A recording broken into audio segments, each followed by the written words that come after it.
Hey, everybody. Welcome back to another episode of Between Sessions with Berries. We have Margaux Flood here with us, LCSW. She's a therapist, a group practice owner, and a marketing strategist for private practice clinicians who are done DIYing their growth.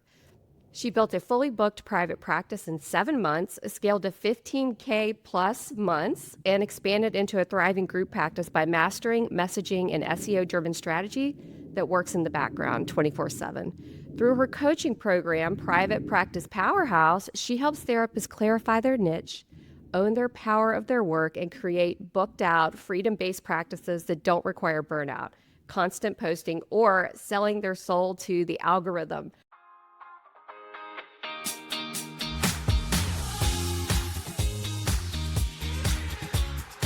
I want to learn about this. Margaux, so glad to have you here. Thank you for having me. Sell my soul to the algorithm. I want to know how to not have to do that.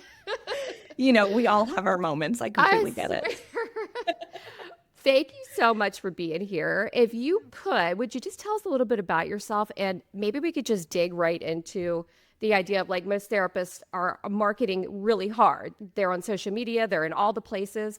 And let's just talk about all of that and you and how you got to this place where you are.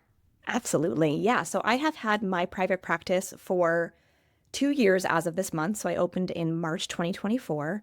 And I'll be honest, I always knew that that was the long-term vision of me when I went into my social work program. This is where I wanted to end up and have been planning for this phase. And on top of my work in social work, I also, I'm sure we'll get into this more, but I have been doing brand and website design and marketing strategy for the last 5 years as a side hustle. So when I opened my own practice, I was able to kind of bring those two worlds together and grow a thriving practice, fairly quickly. And now I'm helping others do the same. That's amazing. Okay. So first of all, here at this podcast, it's called Between Sessions because we love to talk about, like, what clinicians are actually doing between sessions, if it's to scale and make more money or to be less burned out, that sort of thing. So I love that you have this side hustle going on. Thank you. What got you started with that? Like, how did you decide, okay, maybe I did my own website or something, but now I'm really into this and I want to, like, expand and offer this. Like, how did you get into that? I'd love to hear that part of the story. Absolutely. That's a fantastic question. So I'm going to take you back to August 2020. We were in the height of COVID, and I was working as a medical social worker at the time in a dialysis facility. And I was just really burnt out to the point that I thought that I was going to leave the field altogether. And I got an ad on Facebook one day, start a side hustle, get into digital branding and marketing. And that was something that I knew nothing about at the time. But I clicked on the ad and I went through this program that taught me how to become a brand and web designer. And it fit really well with my skill set and took off really quickly. So I was doing that on the side of my social work job. And pretty quickly, I realized I've loved working with health and wellness professionals, whether that's other therapists or PTs, acupuncturists, things like that. And it's really just kind of morphed and grown from there. So it started brand and web design, and then I moved into business coaching. And then now, over the last few years, I specialize in working with other therapists looking to grow their practices. Amazing. Yeah. Oh my gosh. And dialysis medical social worker, like, of course you were burned out. Yes. Oh my gosh. That has got to be a hard job. It was, I absolutely loved it. If I had to go back to a job, which I plan to be in private practice for the long haul, but if I did, I really enjoyed it and would consider going back. But it's really hard to be working with chronically ill, terminally ill people. Our role is to support them the best they can, but the outcomes are not great. And we're just there to make it as simple as possible for them. Absolutely. Yeah. So you were in that job, pandemic hit, and then did you quit there because you were, like, burned out and went to your own solo practice because of the pandemic and all that? Or what was the trajectory for you? Because I think a lot of people wonder, like, how did this happen for people? I know. Yes. And my path has not been simple, which, whose is, but yeah. So I left that job once my brand and web design business was doing well enough. I left that job and did take a little hiatus from social work altogether. I ended up moving across the country. I was in California at the time. Now I'm in Virginia. So I moved across the country, started another medical social work job as a case manager at a hospital. And as I was doing that, I then started my practice and did those two in tandem for a while before I was able to move fully into my private practice. Wow. Okay. So you went from that to fully booked out in 7 months, Yes. 15K plus months. Yes. How did you do that? What's the secret? How did you do that when other people maybe really struggle with that part of it? Absolutely. Yeah, so there are a few things that I think have made the biggest impact. The first one is, like I said, I was on the verge of leaving the field at some point, and I knew private practice was the long game. And so I went into it from the beginning with the mindset of this is not a matter of if it works out, this is a matter of when it works out. I am committed to making this happen. And while I am still, was a beginner at that time in terms of how to have a therapy practice as opposed to a different type of business, I held on to that beginner mindset of let me learn and grow and do everything I can, but I'm not going to stay in that beginner mindset. I'm going to, have this long-term vision of where I want to go and kind of relentlessly work towards it. So I did not give up, and here we are. So you think it's like determination, consistency, persistence that really got you there? Or do you think it's certain strategies that maybe a listener might be able to say like, okay, I am determined. I've got this. I'm persistent. I'm going to Yeah. make this work no matter what. Like, were there certain strategies, if you look back on it now, that you think maybe helped you get there to that? I mean, that's really amazing. Like booked out 7 months, making that much money. You don't hear about that a lot. So Thank you. yeah. Thank you. Yes. And I am big into the strategy. So I'm happy to share that with you. So one of the biggest pieces of strategy that I think really changed the game for me was being incredibly clear on who I worked with right from the beginning. And I have not strayed from that niche. Okay. So I'm sure, like many therapists, we've worked in so many settings. I was in foster care and college counseling and medical social work and all of these things. And so when I started my practice, I really knew who I worked best with and who I didn't. And so everything that I have done in my practice has been in service of that 1% ideal client. And like I said, I have not strayed from that from the very beginning. And I think that that has made a huge impact on the success of my practice. And I'm happy to share more about what that looks like strategically. Yeah, let's talk about that because I mean, there is that saying, right? The riches are in the niches or something like that. Or maybe I Oh, mix it up. Have you ever love heard that? The that. riches are in the niches. I've heard that, and I'm the worst one about that because I have so many ideas. I jump around a lot, but I do hear this consistently over and over again, like pick your niche and stick to it. Can we talk about that? Like how do you even decide, right? Maybe for somebody like me that's like multi-passionate, like how do you pick it? I guess I hear this a lot. Like therapists are like, well, if I pick one, then I've got to stick with it for like the rest of my life, that kind of thing. So maybe we Right. could talk about how do you decide such an important decision, which can feel like an important decision, and then how do you use that strategically with like your marketing and your messaging and all that? Absolutely. Yeah, that's a fantastic question. And I will say you do not have to have one niche. So, like, I will amend what I said a little bit. I have two niches. So, I work with high achieving, career oriented women who are struggling with self esteem and confidence. And then I also work with couples. So, with my couples, they are high conflict, they struggle with communication and intimacy. And I speak to both of those equally in very specific ways. So you don't have to box yourself in, but whatever path you do decide, whether you have one, two, three niches, we want to be equally clear on all of those and make sure that they are feeling seen and heard and understood when they are interacting, with your website and your directory profiles and things like that. Amazing. Yeah. So like that consistent messaging across the board kind of. Exactly. Exactly. And then in terms of how to choose, so I am lucky that my niche is very similar to who I am as a person. And so I've been able to use my insight to really get into their minds and understand what they need when they're looking for a therapist. That is not the case for everyone, right? I've been lucky in that way. What I would encourage clinicians to focus on is kind of doing a mental inventory of who you've worked with in the past and who did you really see grow and thrive through your particular type of therapy.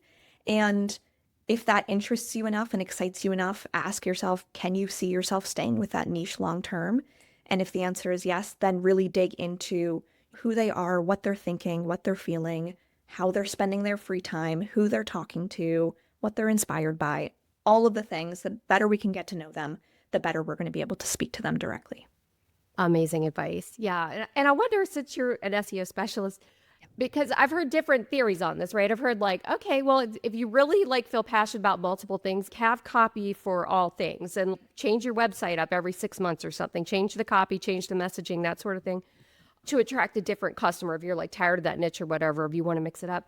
But then I wonder, like, is that good advice with SEO? If you're trying to do like SEO strategy over long term, like years and years and years, if you're like switching your niche on your copy, like 6 months you're like working with codependent women and the other 6 months you're focusing on like teens or something, like, is that going to hurt your strategy over the long term, you know? That is a fantastic question. I would say in the short term, yes, because when it comes to SEO, essentially we are teaching Google what it is that we do, and we are encouraging them to put the right visitors in front of us. So if we're giving them conflicting messaging, then yes, there is going to be that relearning period where Google has to understand, okay, what does this person actually do? What is this website about?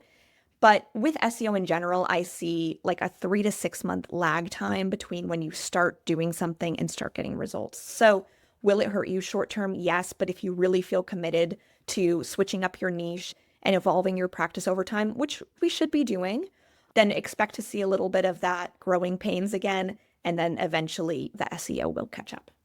That's good advice. Yeah, because I'd hate for somebody to feel stuck in it forever, worried about that sort of thing, that the Google's not going to find them anymore if they switch it up. Yeah. Absolutely. So what, just in the work that you do, what's the biggest mistake you see therapists making on their websites? Like, you probably look at a million websites and you're probably like, yep, again, they're doing it again, they're doing it again.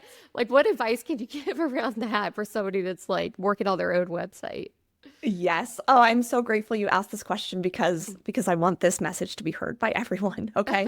Love it. So what I often see is that as clinicians, we lean too vague and too clinical. Okay. So something that I hear from therapists literally every single day is when I made my website, I wanted to make sure that people understood that I was competent and they understood that I was trustworthy. And I'll be honest, our potential clients don't really care about that as much as we think they do. They see that we're a licensed therapist, we have a practice. They already trust that we're competent and trustworthy. They're not like digging into our degrees and certifications. We're the ones that care about that. So, my best advice for you is to speak in their language, speak in your ideal client's language, and not in therapist language. Okay. So, again, we as therapists, we're taught that, we should be there to help everyone and we're just available for anyone who needs us. But in reality, there are people that we do amazing work with and then more average work with. So the people that we do amazing work with, we really want to try to appeal to them. We want to understand what exactly they're thinking, feeling, what's bringing them to therapy. And within about a minute of landing on our website, they should know, yes, this is the therapist for me, or it's not. So we want to actively attract and repel in equal measure. I love that. Yeah. I mean, I can't even tell you how many years I spent being like a generalist.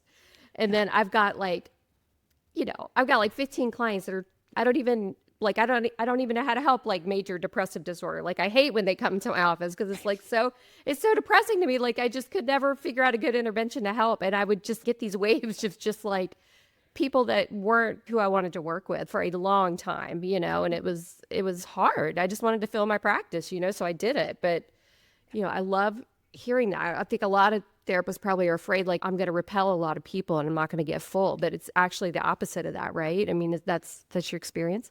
Yes. So something I tell my clients all the time is that we want to actively repel 99% of people so that we can attract those 1% clients that are really a dream fit for us and we're a dream fit for them as well.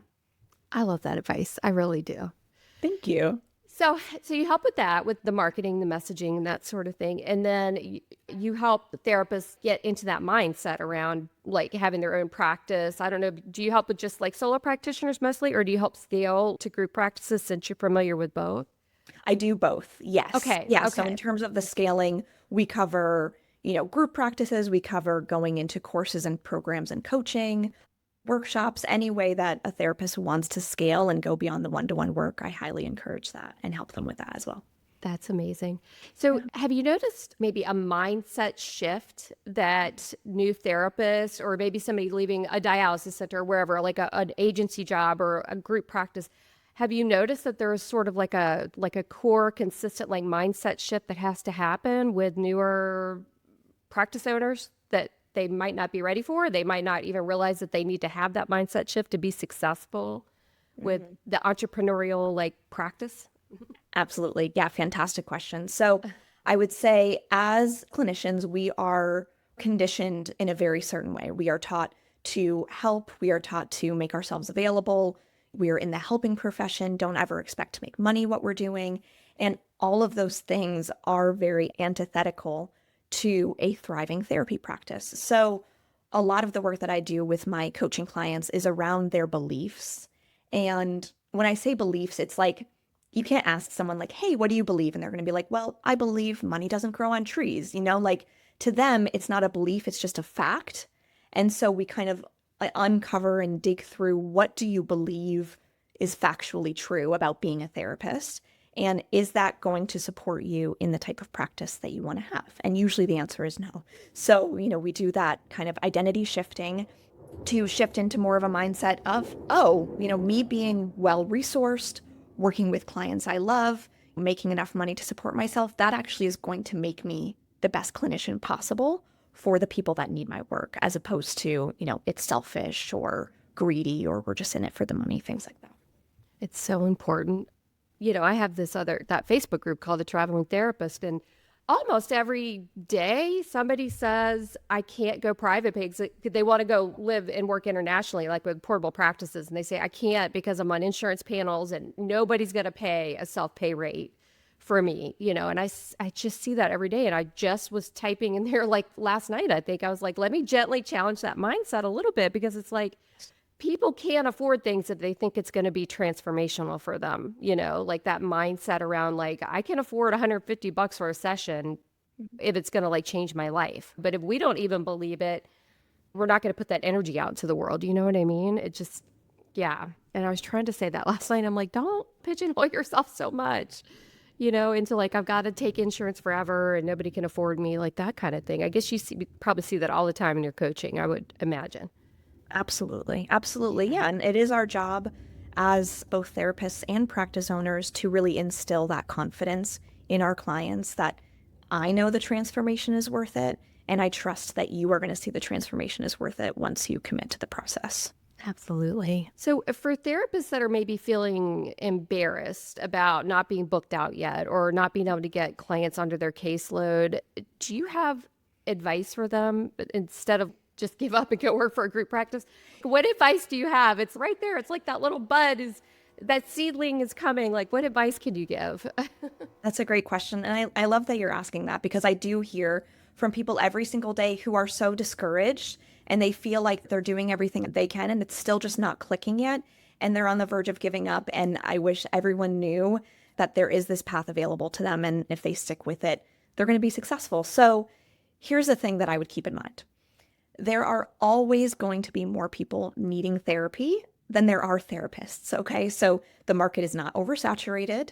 People are not sick of therapy. The economy is not keeping people from private pay. If anything, the economy and the stressors of the world are making people need therapy even more. So there's never been more people needing therapy as well educated in why it helps as there is now.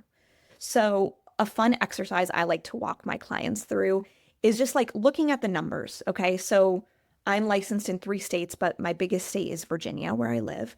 And Virginia alone has 8 million residents. So let's say I only work with 10% of those people. I kind of take out, I don't work with men and I don't work with people under the age of 18 and things like this. And we end up with 10% of the population. That's still, oh my goodness, I should have done this math ahead of time, but like 80,000 okay. people. I can't do math. Right? And it's like, okay, there's 80,000 ideal clients in my state that need therapy that I would be a great fit for, and I need 20 to fill up. Like, they're there. We just have to find them, and really they have to find us, right? So don't give up. The personal growth that comes from owning a business and becoming a practice owner is so profound. and has really changed my life. And once it works, you're not going to want to go back, to a community mental health job. So keep trying. One of the mindsets that I really teach in my program is this idea that everything is figure outable, which is a quote by Marie Forleo. So for every problem, there is a bigger solution. We need to be creative. We need to be willing to do everything we can, but it is going to work out eventually, and just stick with it. Such great advice. You've got this. I love that book, by the way. It's so good. Everything's figure outable. Is that it? Figure outable? Yeah. Everything is, I know it's, that, I like hope a that's a mouthful. real word in the dictionary because I use it like 20 times a day. Yeah, I love that book too. So, one thing that I think really kind of stands out about you is that you are not a big fan of choose social media to get our therapy clients in the door, that kind of thing, which is interesting because I mean, it's like the world of TikTok therapist celebrities at this point. I mean, there's just, I could think of like 10 off the top of my head. They probably attract clients, but I'd love to hear your take on this because I think a lot of therapists really feel the pressure. I've got to have an Instagram account. I've got to be showing up and giving good content and all of that. So I'd love to hear your thoughts on that. Yes, thank you for asking because yes, I have quite a unique position that I am a therapist on social media talking about how much I don't recommend social media. So that's pretty rare. So what I would recommend for clinicians to think about is we have to think about the state of mind that people are in when they are interacting with Instagram, TikTok. They're there passively, they're sitting on their couch, they're lounging in bed, they're looking for entertainment, they're looking for inspiration, distraction, really. They're not actively searching for the clinician that is going to change their life, right? Like maybe they're looking for some helpful tips or they're looking to feel inspired. And sure, they might follow you, they might kind of keep track of the tips and education that you put out, but are they actually going to then take the time to go to your website, book a first session with you? Is the algorithm even putting you in front of people that are in your area? Because as coaches, social media works great, which is why I use it for my coaching business. But we are limited as therapists to the states that we are licensed in. So if you're inspiring someone in Florida, but you're licensed in Virginia, then that's not really going to help you, is it? I know. I always think about that. It's like, I mean, I love the content. I watch it myself. I'm like, oh, that's so good. That's such a great reel. I watch it, but then I'm like, how does that actually work? I mean, how many people click through and they're like, oh, I can't even see her, I mean, hopefully that's going to change with like compact laws and all that stuff. But yeah, I mean, I feel you on that for real. It's a lot of work for where you could be using the SEO or other marketing strategies like niching down and that sort of thing. Absolutely. Yes. So something else that I feel like I can't not say because it's so important to me is that the other thing with social media is there is such a steep learning curve. We are competing against full-time content creators and influencers and people who know how to make really engaging content. And as therapists, that is so outside of our wheelhouse. I mean, I've been doing it for 5 years in my coaching business, and I still struggle with it at times. Absolutely. So time is our most valuable non-renewable resource. And so to commit that much time to something that may not work very well anyway, when you could be redirecting that same time and energy to something that we know is working for you in the background 24/7, like SEO, I wouldn't want to see people put all their time there and then 6 months in, a year in, realize I'm not getting the results I wanted, and now I've got to restart somewhere else completely. Yeah, it's so frustrating. I mean, I'm right there with you. I mean, I try to create content, but I mean, I've taken marketing classes and people that give you hooks to use, it's just, oh, it's so exhausting. And then having to re-record it. I mean, it's just like a lot of work, it really is a lot of work. It is a ton of work. And like I said, it's the passive strategy. They're just hanging out, wanting to be entertained.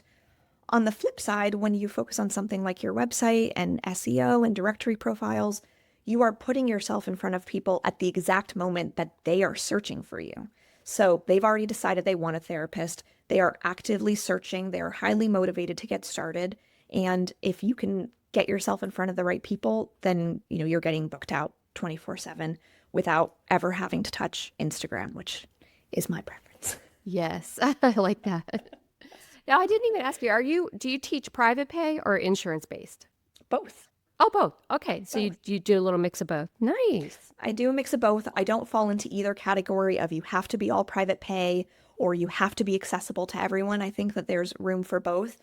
My biggest thing when it comes to insurance versus private pay is you can still actually be really successful in private practice, even if you take insurance. It does not disclude you from ever hitting 10K months or anything like that because the rates are actually pretty okay.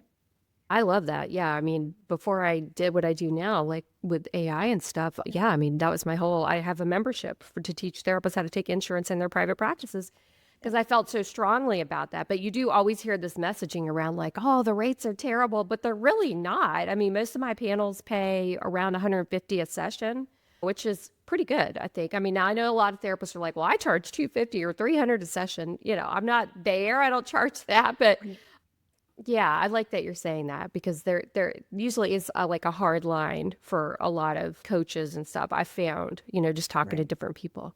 So that's cool. Very cool. Thank you. Yeah, and I mean, Yeah. the reality is that it is easier. It does make it easier for someone to sign on with you if you do accept their insurance. And so, especially when you're starting out, if that can give you a little boost and help you start, building up your caseload, I think that it can be incredibly helpful and a win-win for the client as well. Nice. Love that. So, part of this podcast, we love to talk a little bit about like technology and, are there ways that you're using maybe not AI, but just technology in general or AI in your business to help you with your coaching, your clients, your practice, all of that you're doing? Absolutely. Yes. So I'm going to be incredibly frank with you in terms of where I love using AI and where I don't. Okay. Where do I love it? It is a huge time saver. So using, platforms like Berries to help speed up the note-taking process and treatment planning, I absolutely love using that. And I'll be honest, I find that, a lot of the AI note takers out there nowadays, they create higher quality notes than what I would write on my own. So highly recommend doing that to save some time, especially when you're fully booked out. You don't want to be spending hours writing notes and doing treatment plans at the end of the day. So huge fan of that. I Totally. love AI for the SEO work as well. Mm, So here's where I draw a line. I think that the AI is fantastic for writing SEO specific messaging that's going to help boost your website. But AI is the last tool that I would use to write the messaging that is actually going to connect with your potential clients. Okay, because what are we trying to do when we create that really hyper specific messaging that I think really makes a difference in a private practice is we're connecting with their emotions, we're helping them feel seen and understood. And an AI tool can't understand emotions because they've never felt them, right? So we can use it strategically to boost our web presence and help us with our SEO. But when we're having those parts of our website that are really meant for connection, then we want those written by a human speaking to a human. love that. Yeah. Just pouring it from your heart and the pain points that you've sat with that client and established, and that like, this is my ideal customer. This is, or client, whatever you want to call it. This is what they need help with, the transformation they need. Yeah. Yeah. Yeah. And really painting a picture of what they're going through, what they get to experience in therapy, and making it as specific and emotionally connective as possible. Nice. Are you doing, I didn't ask you this before we hit record, but I'm just wondering, are you doing any like work with the AEO or the GEO, like the Ask Engine Optimization for AI, being found on AI versus like SEO? Yeah, that's a great question. So I, at the moment, focus solely on SEO Okay. and Google, but I have found that as your website, becomes more clear and Google knows what you're doing, then you do actually naturally get found on the AI platforms anyway. Nice. So I don't focus on it specifically, but it's a nice little boost Yeah. when it does start growing. Yeah, it's nice when somebody says, oh, I found you on ChatGPT or whatever. It's like, oh, that's cool. Yeah, we're like, how did I end up 8 on million there? people use it a week or a day or something. I can't even remember the stat I read recently, but it's like wild. Yeah, I that's believe it. cool. Yeah, nice. Well, thanks for talking about the AI piece. I really do appreciate that. And I totally Absolutely. agree with you with the note writing. Like, I'm so mad that I don't have a full caseload anymore just for that one fact because I had to suffer through all that note writing, treatment plans, all those years. It's like, where were you when I needed you? But anyway, yeah, it's amazing. Anyway, thank you for being here. So, how do people find you and work with you if they want to help with growing their practice and get their SEO straight and their messaging and their marketing and all of that, and not have to use social media to do it? How did Yes, they find you? absolutely. Yeah. So the best way to work with me at the moment is through my program, Private Practice Powerhouse. So Okay. this is a 6-month coaching program where I teach clients my powerhouse method, which is the 5 keys that I think are the most important to booking out your practice. Those 5 keys are identity, messaging, marketing, systems, and retention. So we've covered a lot of that today. The best way to find me is through my Instagram, which I am on social media for my coaching business. My handle is Therapy with Margaux. And yeah, I can't wait to connect with your listeners. That's amazing. Thank you for taking the time today. Thank you so much. It's been a pleasure.